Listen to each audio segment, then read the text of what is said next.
Hi, welcome to I Have a Dream Show. I'm your host, Princess Beth. Thank you guys so much for tuning in today. You're probably wondering why I'm actually doing a show midweek. It's because it's usually on Mondays, but the thing is sometimes when I get appointments with my guests, I just cannot wait. I cannot wait to bring them to you, and I can't wait another Monday or a Monday in the future. And I'm just so eager to bring these amazing people to you. So sometimes when I book an appointment, I think, okay, right, I've got a slot. I'm going to make a special effort and book it for you and bring these amazing people to you. So today's guest, I mean, all I can say is just absolutely mind-blowing. Before I start anything, any income or anything like that I share on the show, please refer to the income disclaimer. My guest results are way above average because they are above average. So please link below to any disclaimer we do make with any relation. And also, this, if you're coming here the first time, guys, it's a web TV interactive online where you can actually ask questions, comment below, really interact with us because we like to hear your opinion too. And what I do is I interview entrepreneurs from around the world. And what they do is they share their story of success, their challenges that they faced, and just drop some amazing golden nuggets for you to get started. So I'm sure you're going to find it extremely inspiring, the show. Stay tuned because we've got an amazing show for you today. Now, my guest, I met him in Washington, D.C. for the first time. And we hit it off straight away. We hit it off because we've got so much in common. He is an amazing, amazing gentleman. And I just couldn't wait. We've been planning it for a few months now to bring him on the show. And finally, I got a date, and I thought, right, I cannot wait for this one. I've been literally counting down the hours because I just cannot wait to bring this awesome kind of his intelligence. You know, it's just so extraordinary that you'll be so inspired by our show today. So please welcome the absolutely wonderful Ollie Cantos, coming in live from Washington, D.C. Thank you, Ollie, for joining the show today. Thank you, Princess, for having me. You're absolutely awesome, Ollie. Now, Ollie, the thing is, with Ollie, he's got a visual impairment. He's actually blind, okay? And the reason why it's close to me, because I can relate to him in a way. It's very close to my heart and it's very close to my home because I've got a daughter who's 7 and she's actually registered blind too. So I just wanted to put a different perspective on our show today, that it doesn't matter what challenge you have, what kind of any type of challenge you're facing, whether it's physical or any type of life challenge or any situation challenge, it doesn't matter what situation you are in, you can achieve whatever you desire. And when I talk you through with my guest today, you'll see exactly what you need to do to start your journey and fulfill your dreams. So, Ollie, I wanted to ask you, thank you so much, first of all, for taking time out of your busy schedule to come on the show. Can I just ask you to give the viewers that don't know you a little bit of your background? What kind of, where did you begin? Can you just take us back to your school days, perhaps? What was life like for you then? Sure, Princess. Life was really difficult as a child. I actually was bullied and made fun of on the playground and just around the schoolyard, and routinely other kids would put their hands in front of my face and say, "How many fingers am I holding up?" And they put their hands like in front of me, and then they would say "ha ha" and they'd run away, or they would trip me on the playground, or there were times where I knew who the bullies were, but they literally said, "What are you going to do, Ollie? Are you going to be a big baby and tell on us?" So it was really a difficult existence, combined with just working to just get through school just the way any kid does. Right. So why do you think they did that, Ollie? Is it because, I mean, the thing is, they are children. We have to bear that in mind. Is it because they're ignorant of the situation, or is it because of lack of education from their parents, or maybe society hasn't taught them? What do you think the problem is at the moment?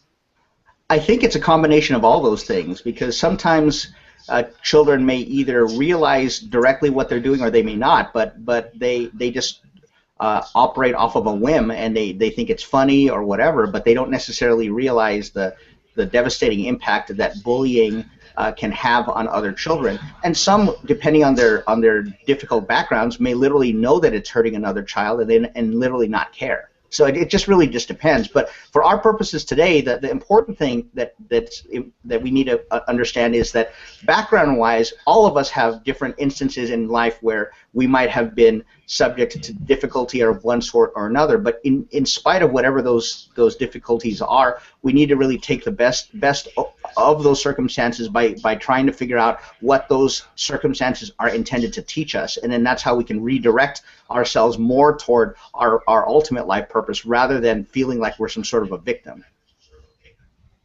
Yes, exactly. That's 100% true, because experiences don't equate to your future. That's 100% sure. But just in your situation, Ollie, I know your mother was very, very grounded, and she gave you a lot of support at home. For the children that don't get the support at home, do you think they tend to it really affects their emotions? I mean, how did you particularly deal with your emotions when it came? Did you detach yourself from school, and when you were at home, it was different environment? Well, my mom and dad are incredible, incredible human beings, as is my sister, who's 7 years younger than me. We are a very extremely close, tight-knit family, but I still remember leaving the safety of the walls of our home and every day just dreading school because I knew what awaited me there. But I also understand that other families or other children may not necessarily have that kind of support at home, and so the question is, well, what happens under those circumstances? Well, my answer is that we all, no matter who we are, need to find ways to expand our own personal network, because even for children, for kids, for all of us, everyone who's watching this program, all of us, we all need to be proactive in looking out for children who are in need of help and who may not know how to get it. Children who feel like they have no voice, children who just need somebody to believe in them. And for me, it was my second grade teacher, who I'm still in touch with to this day, Mrs. Ortega. She's amazing. And there are other teachers who've been influential in my life. So part of the whole aspect of building support for children is children have got to just learn to just find ways to look at other means of support. For example, if they might be bullied at school, they might just want to dedicate their time just maybe to reading and to sort of developing their minds internally, as well as to reaching out for help to adults around them. It might be a school teacher, it might be an administrator, it might be a neighbor nearby, it might be someone, but it basically all entails a shared effort where especially children who feel that they have no power, like I once did. The reason why I was able to come out of that was because of the encouragement and mentoring that I got from people all around me. And for those who don't have that, those children are out there too, and they're in need of us for our help. That's why we need to be on the lookout for who those children are, so we could reach toward them and pull them in and really wrap our arms around them and tell them how much we care about them and how much we really believe that they can grow up to be successful and happy. Yeah, no, absolutely. I mean, did they recognize that you needed a little bit of support, or did you actually reach out to them? I did. I reached out to teachers, yeah. But you know, to be honest, even when I did reach out to teachers, there was only a limit of what they could do. I mean, at some point, the teacher's back has to be turned, or I would be out on the playground, and I would be out with there'd be other kids out there, and the teacher would be out of earshot. So I had to learn other coping skills, and that was difficult. But the big difficulty wasn't being blind.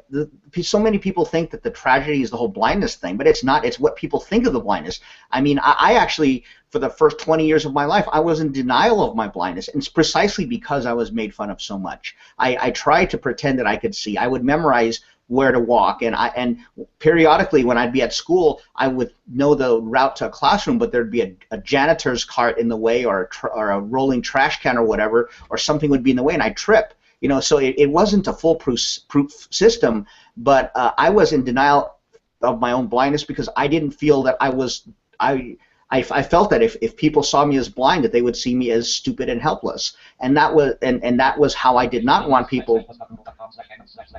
I did not want people to perceive me that way, and so but the only reason why that all changed was because of involvement with the National Federation of the Blind that really helped me to realize that it was respectable to be blind. And for the first time when I was 20 years old, I used a cane, and I've never looked back. And I'm liberated and I'm free, because now I don't feel like I have to hide who I really am.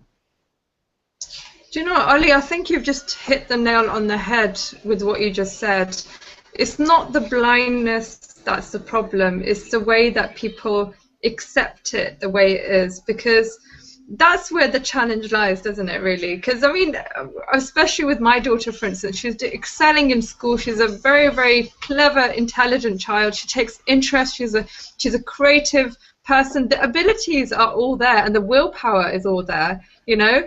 But the fact is that it's the way that the other children deal with her that makes her discouraged. Because if she had the support from her peers, she would excel even further. That's the only stumble block in her life. So, with respect to that, Ollie, I think the message is that a lot of people need education, because obviously people turn ignorant to something they don't understand. So if they something they can't relate to, for instance, blindness or deafness, or someone that's, even if I put it into a bigger perspective, someone that's poor, you know, a child maybe going 5 miles a day to get a bucket of water every day, they can't relate to that because they're not experiencing it, so they tend to turn a blind eye to it, you know? So right. I think what we need to do is just educate people that it's not the challenge that's the issue, it's the acceptance of society. That's the issue. There's actually something I'd like to address very briefly that's a bit insidious that we need to all be careful about, because this actually ties more to the broader theme of the program today, and that is the well-intentioned folks around us who love us but who limit us and who don't believe in us as much as we either would want to believe in ourselves, or who don't believe in us as much as others do. I mean, there could literally, I mean, there were people in my life who loved and still love me, who originally had limited expectations about me, and because they loved me, they wanted to envelop me with protection and to make sure I wasn't hurt, and to make sure that I didn't dare try, because I wanted to make a six-figure income since I was little, and I also wanted to be a lawyer, and so those things were considered to be highly unrealistic for me. They said, you know, of course you're blind. Well, though you're blind, you have things that you can do with your life, but really, a six-figure income? Really? I mean, you need to be realistic with your expectations. And these are people who weren't trying to make fun of me. They weren't trying to belittle me. They cared about me. But the interesting thing is, their tone changed when I did acquire the six-figure income, and I still make that today. When I did end up working as for the President of the United States directly, etc. All of that changed later. But that just, the reason why that's important to bring up here for your audience is there might be people in your audience, Princess, who are eager to be entrepreneurs and who want to grow, but the people right around them, it could be their spouse, their sibling, their parent, their child, whoever, who could say, you know what, I love you, and because I care about you, I don't want you to try this because you could get hurt. Well, you know what, when it comes to being an entrepreneur, we've all been hurt. I've lost thousands and thousands of dollars trying things that didn't work. But I've also made thousands of dollars. My biggest day, I mean, this is not an income thing, but my biggest day was $5,000 in a day. You know, and that's wow, that's amazing. But I mean, you know, it's just all a matter of belief and perspective. And sometimes the difficulties with the beliefs that are around us aren't from the people who are the bullies on the playground or demons from our childhood. Sometimes it's the person who's right next to us who can say to us, you know, I really love you, and for that reason, I don't want you to build this business, whatever your business is. Not because they don't care, but because they're afraid that the person is going to look bad or get hurt or whatever. But being an entrepreneur, we have got to take full ownership that we are the president and CEO of our own lives, period. Yes. We are the ones who answer to ourselves. There's two things you've just mentioned, Ollie, that are really important. First of all, the responsibility of the loved ones. You know, you're right, because obviously, especially when you've got a child that you can see has got a challenge, you tend to cotton wrap them and say, oh no, you don't want to go out playing in the playground because you're going to fall. You don't want to. It's like creating an unnatural lifestyle for them just because out of protection, right? So that's one issue for parents. So I'm going to talk to you about that for 1 minute. And the other issue is the fact that I want to ask you actually that when you did have this protection, who told you, or how did you figure out that I don't want to listen to this? I am my own person. I make my own decisions. I do whatever I want to do. What was your inspiration in that? Princess, straight talk, the truth, I did listen to them. I listened to them. The only one who I didn't listen to was my mom, who thought otherwise. I felt that I had no expectations because everybody said that, and you know, I gave in to the doubts that everybody else had around me. So whenever I thought I couldn't proceed forward, I honestly thought, well, maybe they're all being realistic. I didn't originally have this whole go-getter kind of approach. I mean, I'm being honest. I didn't believe in myself. I did not. It was only because of my mom's just her sheer will and insistence. She demanded. She didn't request. It wasn't something that was optional. She demanded that I have the same responsibilities as other kids. That included chores around the house, cleaning the pool, cleaning the house, vacuuming the floor, washing the dishes, taking out the trash, doing all the other stuff. I would honestly, at the time, I tried to get out of it all. Not only because I was just a kid, but also I was a kid who just didn't want to do that stuff. You know, I wanted to play. Why do I have to do all this cleaning? And I'd say, gosh, you know, Mom, I don't see where the dirt is, you know. And then my mom would literally say, then use your hands. Well, I don't know how to do this. Well, then keep doing it until you get it right. And she demanded. It wasn't a request, and it was not an option at my house for me to make those excuses. I'd actually get in trouble for that even more. And at the time, I thought, you know, my mom is she's so mean. How could she do this to me? You know, I mean, and plus I was a sensitive kid on top of that. Not sensitive to get attention, but just the smallest things would make me literally cry. And I thought, you know, Mom is being so hard on me. And my dad, who actually didn't like to see me that way, he said, well, to my mom, gosh, don't be so hard on him. You know, just let him alone. And my mom literally said to my dad, look, the bigger world is not going to be as forgiving. He needs to learn to toughen up, and he needs to learn how to handle it and to face the world, because the world is not always as nurturing as we are. So I demand him to do well, and there's failure is not an option. He will get good grades, otherwise he's penalized. I mean, and people would say, that's so cruel, but my gosh, it's the best thing that she ever did for me.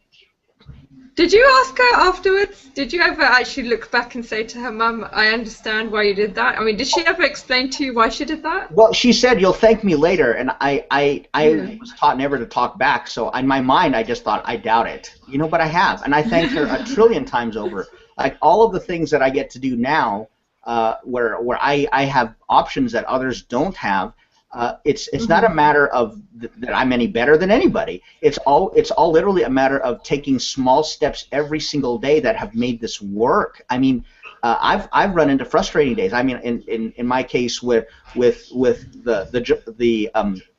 work that I do, I've run into just challenges from time to time, but ultimately what has really worked is just really feeling like there's always a way to build and to move forward. I mean, literally, because now I make a 6-figure income, I'm focusing more on 7 now. You know, and people are like, you know, it's not about the money. Well, you know, to me, I'm not as an entrepreneur, I make no bones about the fact that I want to make money. I'm on my way to extreme wealth. That's not because I'm arrogant. It's not because of any of that, and I'm not arrogant. You know, it's more a matter of making friends, becoming buddies with money, and understanding that there's nothing wrong with making as much, reaching as our greatest potential possible. Because if we're giving, then we're wealthier. We have more money to give away. I've given away tens of thousands of dollars.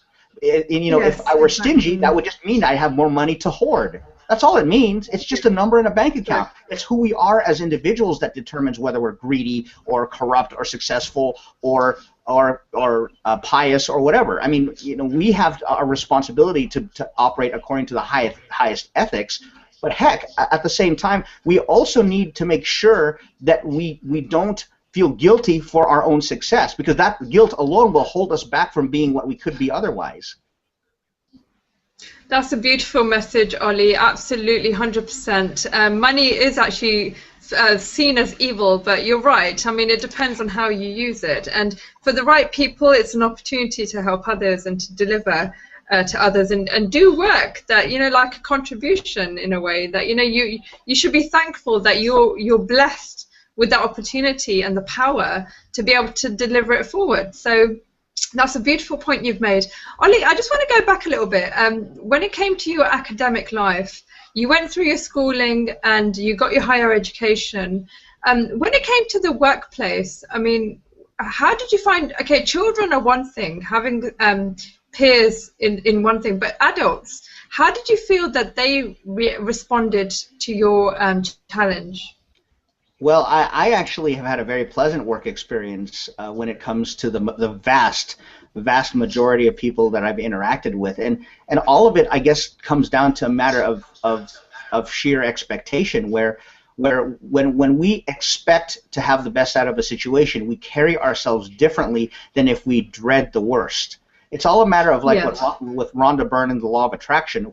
I want to meet her someday. I hope somebody on your list or in your audience knows her. I want to meet her. My boys and I want to meet her. Alas, I digress. But with Law of Attraction, it's a matter. You know, I've really found that it comes to how we focus our energy on what we expect. And then when we have a higher expectation, our physiology is different, we walk differently, we operate differently, we have different opportunities that we recognize that we otherwise wouldn't have seen. That's what got me all the way to getting to do the various things that I've done in my professional life. And I'm just so grateful to the world. And there are just more things that are even happening even now that I just can't believe are happening. I just literally want to pinch myself, like, this can't be, this is amazing. And I keep feeling like there's no rise and fall here. There's an unlimited amount of success that any of us can attain if we just tap into what's already available to us. That's absolutely wonderful. You're 100% right, Ollie. And it's about believing in yourself first and recognizing your own abilities.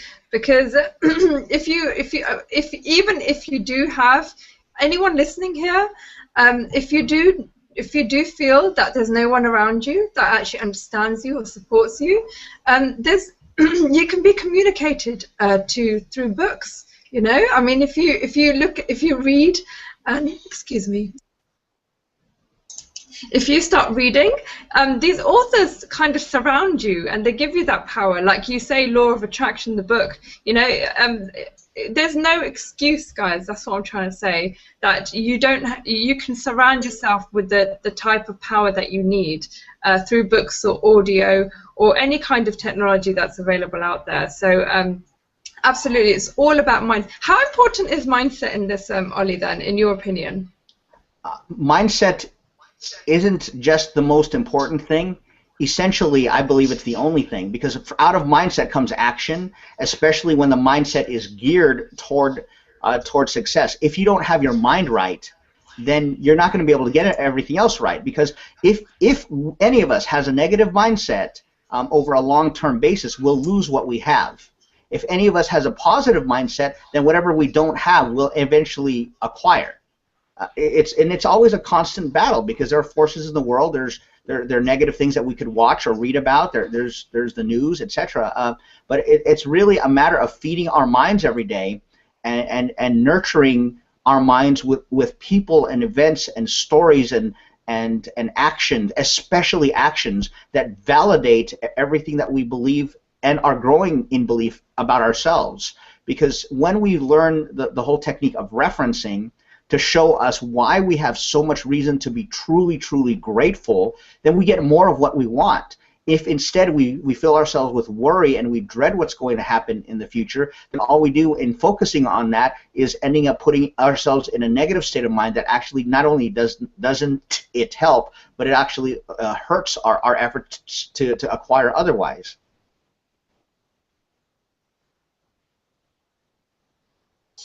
Exactly, 100% right, Ollie. And I just want to ask you, Ollie, you're in a government job, right? You've been working there, you've been very happy there. What made you even look at being an online entrepreneur? What made you kind of even think about going towards that kind of field? What was it about being an online entrepreneur that interested you? Well, within a government context, and those who are on here who may be civil service servants in their own countries will be able to relate to this. For those of us who work for the common good of the people of the country that we're serving, our salaries are set. Whenever, and it's always subject to maybe a cost of living adjustment, or maybe there'd have to be an executive order signed. In our case, in the United States, the president has to sign our salary increases for those of us who are federal employees. But no matter how much I do, how much good I do, no matter what I do and who I get to work with, my salary is capped. There's just nothing that will take me higher because of the whole spirit of service. But that's why I didn't want my income to be limited only to what I make in my government job. I wanted to be able to have the sky be the limit, where I can make whatever the heck I want and do it in happiness and love and just really loving the world. And that's why entrepreneurship is the way, whether it's a full-time occupation or pursuit for some, or it might be part-time growing to full-time. Entrepreneurship is the way for us to take ultimate control of our own financial futures, provided that we learn appropriately, persist enough through the difficult times that might be associated with the learning curve we have, and then find a way to optimize time leveraging by either outsourcing or by bringing people to the table who have skills we don't, so we can really expedite our success. Whatever it is, when we are entrepreneurs for ourselves, then we have the sky as the limit, if that's even the limit at all, when it comes to money. So that's what I get to do. I keep my roles distinctly separate. If you notice, I'm not even discussing what I do in government, but that can be looked up online. but just suffice it to say that I'm really grateful for the service I get to do for the American people in support of my boss. But at the same time, in my private citizen role, I love entrepreneurship and being able to help people to reach their own goals by supporting their own belief in themselves, so that way they can get what they want too. That's wonderful. So what attracted you, because you had bigger dreams and you had bigger kind of purpose in that respect. And it makes you grow because you're in control of your own destiny in that respect. So whatever effort you do put in, that's the rewards that you reap. So absolutely beautiful. So the question is, I mean, I met you at Empower Network event, okay? What is it? How did you come across Empower Network? Did you have previous experience online beforehand? I have, but I failed at everything else. I guess the experience was failure. Join the club. And I mean, I tried all kinds of stuff, and the thing why this is my last business, and I'm happy to just say that just direct in terms of this kind of business is it for me, is because this is, just for our business, it's just a matter of being able to support people with their own marketing. We get to market through our platform. We get to help people to promote their own careers. I show people how to use our blogging system to promote their own online reputation for their career growth. There are organizations who need us, and I show them how to market their organizations to have higher traffic and to work better with social media. All of that was through this business. I mean, I get to just do what I love, which is basically helping people to help themselves through getting them to market themselves in a way that really enhances their own reputation for whatever they want to do, whether they have a bricks and mortar business or they have an online business, or they're individuals who just want their careers better and they just want a better online reputation. That's what we get to do in this business. And if people want to sell whatever, they can do that too. And that's why I know this is my last stop. So it's kind of worked nicely, hasn't it? And it's contributing to your kind of work, where you've got a ready-made blogging system with Empower Network. For those that don't know about Empower Network, it's a blogging system, and it comes with a range of products that help you with your blog and promote it with traffic and marketing strategies, etc. So that's what Ollie is talking about at the moment. He's part of this Empower Network as an affiliate, and he's reselling the blogging platform, right? So yes. It's working very online with what you're working with. Can I just ask you about the events, Ollie? How powerful do you feel that the events were? I'm sure that you've attended many events in your previous, before Empower Network.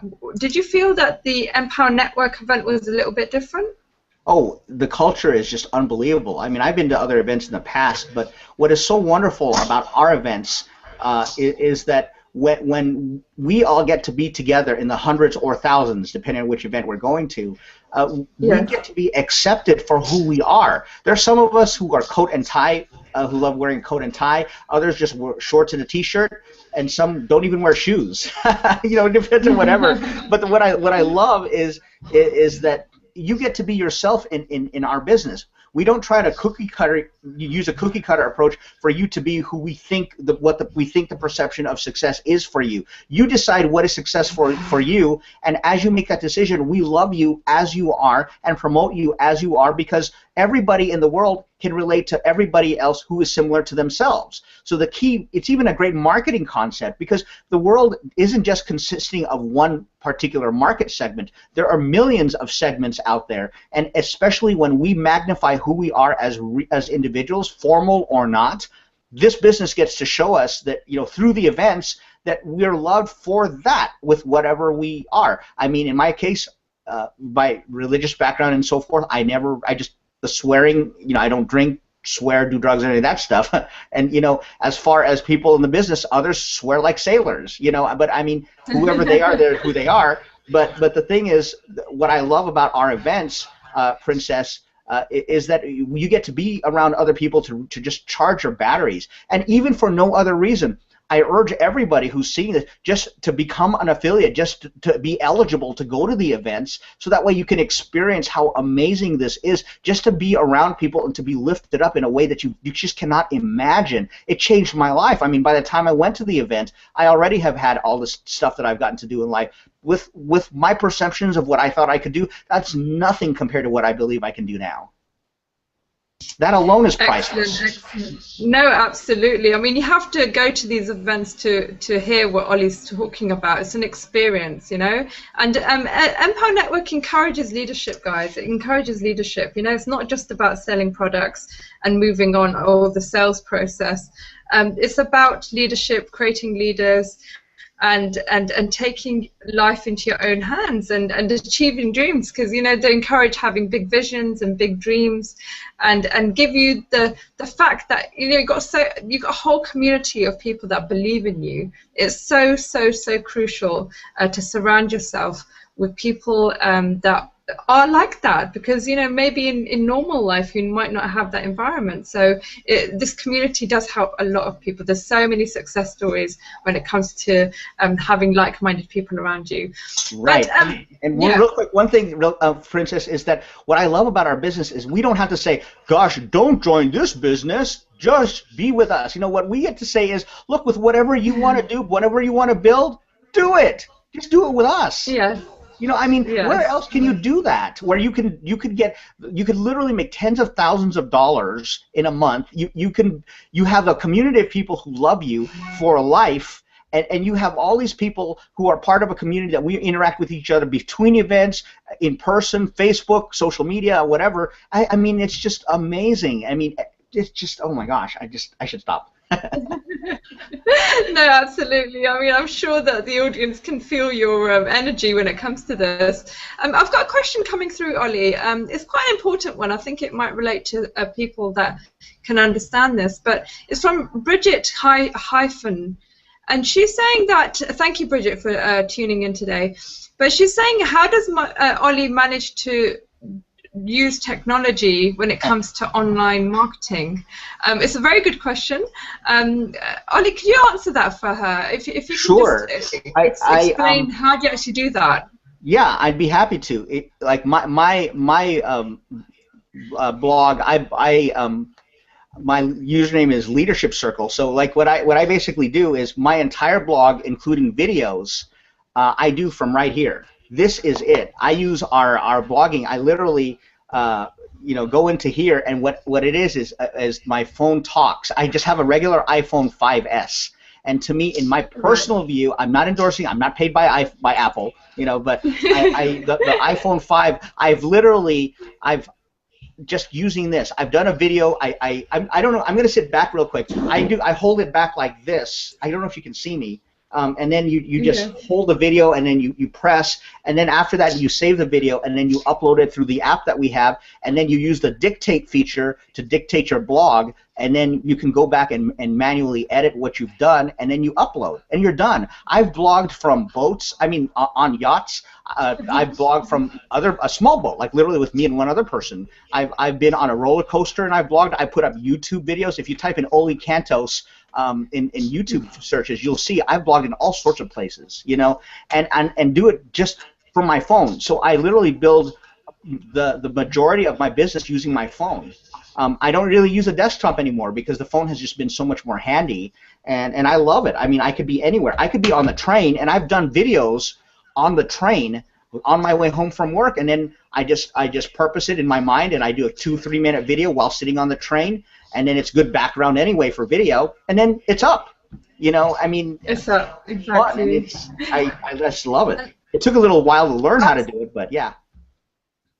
Yeah, but once you do it, I mean, that's just proof positive that once you've got a will, there's always a way. You know, you just have to have the desire to want to do it. You know, and not give up. It's challenge, isn't it, Ollie? All it is a challenge that you have to overcome. But once you overcome it, you become stronger, and it becomes more kind of. It gets easier, doesn't it? It does. The things that used to be challenging are easier now, and then now I have new challenges. so, Yeah. so I mean, so many of the things that I thought I could never do by myself, I do now. I mean, it's just really a lot of fun. Like when my boys and I were playing in the snow, I did a video about that, and I blogged about that. Went ice skating, blogged about that. You know, I mean, and it's fun because you integrate your life into your own efforts to add value and content to the world, which is why your show was so wonderful. I mean, I love the I have a dream show. I mean, that is the most perfect name for a show that I could ever imagine, you know, because you're getting people to realize that they have a dream, but they need to hold on to that and really just hold on to it for dear life and run with it, you know, because that's how they can really just do so many things with their lives. Absolutely, absolutely. Thank you so much. And it was inspired at the event, you know, because I was around these amazing people. They all had unique stories. They all got unique journeys. And the way that each challenge and obstacle is different for everyone in everyone's lives, you know. So I just felt that I had to just kind of have a place where I can share these stories and get them out there to as many people as possible, because I just want to say, look, anything is possible, guys, you know. Anything is possible in your life. You just have to have the desire to do it, and just take massive action. Just take massive action and just go through your journey, and never be satisfied with what you've got. You know, come out of your comfort zone. Dreams begin out of your comfort zone. So Yeah, but, and it's not hype. yeah. So many people I've read online. I just want to nip this in the bud right here. It is not hype when we're saying this stuff. And let me just, if I can point right to you to tell you this is not hype. I'm telling you, it is not hype. Anybody who says that stuff just doesn't understand the real power of the kind of mindset that we're talking about. This is literally the foundational element of why we are successful in various elements of our lives. We each have challenges, but it needs to really be that mindset. You need to read the kind of books that we read, and then recommend others. But it's important to point out, because so many people think, oh, you know, this is just all hypey. It's not. It's not. We're being as direct as we can. Everybody thinks there's some kind of one secret out there. It's just a matter of being consistent every day and just making sure to hold one another accountable so we can keep ourselves recharged, you know, in the daily grind of life. Exactly, 100% right. Because when that's the secret, Ollie. That is the secret. Can you push past that obstacle that you face? Can you push past it and maintain your vibrations? You know, maintain that effort, maintain that desire.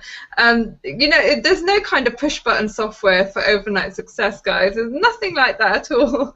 It's all a process and a journey. And the ones that make it to the other side are the ones that are persistent. Persistence is a key. So beautiful. Ollie, I just want to, I've got so much to talk to you about, and the show is just so constrained to an hour. But I want to talk to you. I want you to share I want you to share with the audience about why did you? I don't know if anyone knows this, but if you look into Ollie's story, he's actually adopted three sons. Okay, he's adopted three sons that are registered blind too. Ollie, can I just ask you, why did you actually do that? What was the purpose for that? I love them. That's the one sentence answer. I love my boys. They are. I live for them, and with everything I've done with my career and all the ways that I've been very, very happy. That's nothing compared to how happy I am now in having them in my life and building them up and seeing how they're going to conquer the world. I'm doing this because my sons and I are inseparable. My sons and I are going to work hard together to really make this world better in a major way. I've already gotten them out on speaking engagements. They've already gotten to do lots of travel, all sorts of things that they never experienced earlier in life they now have gotten to do. And I'm basically passing along the kind of parenting that I was fortunate to have, and to sort of be of help to them, but to really tell the boys to tell them, hey, look, you guys have not only lots of privileges in terms of just really being privileged to live, like we all do, but we each have a responsibility to give back to the world, and when we have that giving mindset, then the rest all just takes care of itself. So do you feel, Ollie, that whatever you faced in your childhood or your upbringing or any challenges or difficulties you faced, do you think it was gearing you to be in a position today to be able to contribute or give absolutely. that kind of... The way that I'm just so grateful that, and the thing is, it's not as if there was some magical destiny that I was destined to do whatever I've done in my life already. It's not that. If anybody who thinks that just needs to step back and think about this. We're all destined for greatness if we harness that power to really do that. I came from a regular family. I'm not. I didn't have a silver spoon in my mouth. I didn't have all these extra privileges. When I came to Washington D.C., I didn't have any political connections. I didn't have any of that stuff. But who would have known that within a year and 8 months I would have ended up doing what I did? It's just always a matter of really believing ourselves each individually to be destined for greatness. And as far as being worthy goes, sometimes people might say, I don't know if I'm worthy, or I don't know if I deserve it. Well, why don't you deserve it? That's the question. If I could look right at your audience, Princess, for all of them, why don't you deserve it? Why not? You have a lot of talent, ability, and skill that nobody has in the same combination. That means that you have something special to give to the world. And my gosh, if you don't maximize that, we're the ones at a loss, because we're deprived of all of that amazing richness that you have within you. That's why when we tell people we believe in them, we really do, because everybody is unique, and that uniqueness alone is our own individual greatest strength.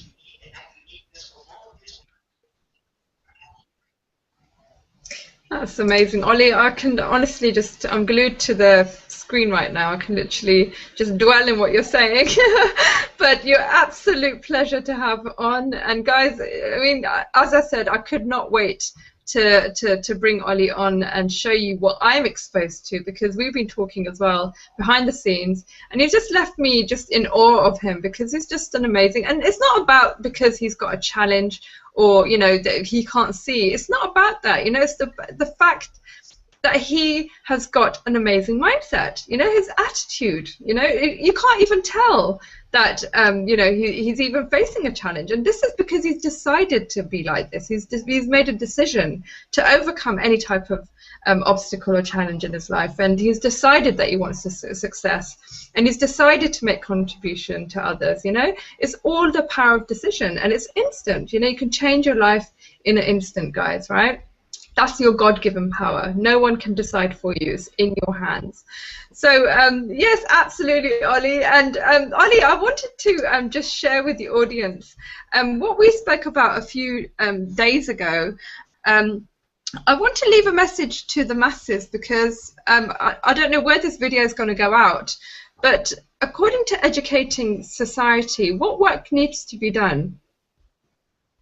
We need to educate the world about who we truly are, and that starts with understanding our priceless talents and abilities that we either have within ourselves or can develop with with time and persistence. But when it comes to educating the world, the thing that I wanted you to all think about is we all, not only do we all have challenges, but sometimes people say, well, Oli, you have limits with your, we have to work on accommodating you. You know that we accommodate each other? Like, let's say, for example, and this is something I told Princess offline the other day. Do you realize Here's the twist, guys. Here's the twist. Here's the twist. Okay, all of you who can see, do you realize how much energy would be saved if you would stop spending all of that energy on lights? Do you realize how much better it would be to save on electricity if you just turned off all the lights? Wow, but since all of you can see you need the light, it's not considered an accommodation. It's just you need the light, you turn the light on. For us, we might ask for assistance of one sort or another. It's no different. What about for folks who use wheelchairs? They might say, well, we're accommodating by making sure that a place has a ramp. Well, you know what? Do you realize how many chairs? I want you to just think about and look around and see how many chairs are around. Chairs in restaurants, chairs at movie theaters, wherever. People who use wheelchairs bring their own. What if we all had just our individual chairs, but we don't think of those chairs as an accommodation?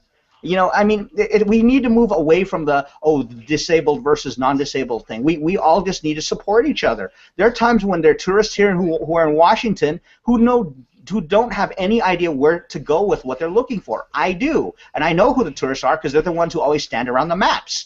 So I typically offer. I say, well, do you need help taking you? So they had a challenge of knowing where to go. I knew where to take them, and I took them. I have fun doing that kind of stuff. So it's not, oh my gosh, he's a blind guy needing challenge, who has, or for anybody, we all have things that we need that we have challenges for. But when we dedicate ourselves to helping others overcome their challenges while striving to work hard to overcome our own, then that's where there's such a wonderful synergy where 1 + 1 = 11, not 2. Right? Where we just really can just build this together. And when we move more toward that mindset of just being supportive of each other, where everybody is personally an inspiration to us, disability or not, everybody's story has elements of inspiration. So when we draw inspiration from the positive elements of people's lives, then that's how we can absorb those things into ourselves and assimilate the lessons that those teach us, so that way we can really enhance our own success as well. Exactly, Ollie, and this small kind of change or shift in mindset and society will just change so many things, because as you said, it doesn't matter whether you can see or not, or hear or not. It's got nothing to do with that. It's got nothing to do with your ability or your recognition and your dignity as a person, because you are here as a valuable person. You're here to do something. You're here on a journey, on a personal journey, individual journey, and it's down to us to kind of accommodate each other on that journey, and make each other's life easier. That's how it works. And you need, and I think the message for us to go out to you is, don't be ignorant. Education can solve so many things. Educate yourself, guys. Surround yourself with successful people with different backgrounds. Be open and leave judgments. Becoming judgmental just limits yourself. Just drop the judgments and accept people for who they are, and look into their hearts, look into their creativity power, and look at what they're achieving. So that's what it's about. Absolutely. But Ollie, so any final messages for the audience? The stage is yours now. Well, besides the action call of asking you to friend me on Facebook, I'd love to make friends with you on Facebook, friends all over the world. I would just like to just tell you within this space here, thank you, and listen to the things that Princess says week after week with all of these uplifting messages, because when you just take one nugget of whatever she brings out in these various interviews, that can literally make you $1 million. I mean, it's all a matter of mindset, but ultimately it's a matter of action. We can read this stuff, talk about this all day, but if you don't move and you don't act, it's not going to work. so it's just a matter of just doing that. So my call to action to all of you, just look at your lives, and I do this too. So look at your lives, evaluate on a daily basis something that you can change, one thing to change that day, then make that change and repeat the process the next day. I can't credit myself with coming up with that. Vic Streishaus, a leader in our business, came up and brought that up, and I've committed myself to doing that. If we each do that, watch in a month from now the kind of changes that we'll be able to report back here to tell you all of the success that's happened because of people watching your program. That's beautiful, Ollie. All I can say, Ollie, it's been a huge honor for you to come on my show. You're a spectacular person, and you're an inspiration to many. You've got so much work to do, Ollie, so much work. We all have, but the way that we collaborate, we're not independent, guys, we're interdependent. We have to remember this. We tend to seclude ourselves in our own individual lives, become very selfish, but that's not the way that the universe is designed. We're designed to cross paths with each other. Whoever's going to come and empower you in your journey is going to come across you in your life, and it's going to, you interconnect to create new things and new ideas, new developments, you know. And one portal that we can talk of is Empower Network, because we both experienced this. I mean, I wouldn't have known Ollie if it wasn't for Empower Network. It wouldn't have attracted us to each other, and he wouldn't have been on my show. So, as I said, be open to the universe, send out the vibrations, and just be dreamers. You know, dream again. Start dreaming, and surround yourself with positive, successful people. Even if they are on the same path as you, just surround yourself around them, because they are on a journey as well. So just with that, thank you so much for tuning in. I'm really sorry I haven't been taking much questions today, but I just had so much to talk to Ollie about. So with that respect, thank you so much, Ollie, for coming onto the show, and guys, thank you for tuning in. We're back on Monday. I've got the fabulous, I've got Robert Provost coming on Monday. He's hitting the leaderboards, and he's going to be sharing exactly what he's doing to do that. So absolutely fabulous. Have a fabulous weekend, and dream big, guys. Dream big. Thank you very much for tuning in.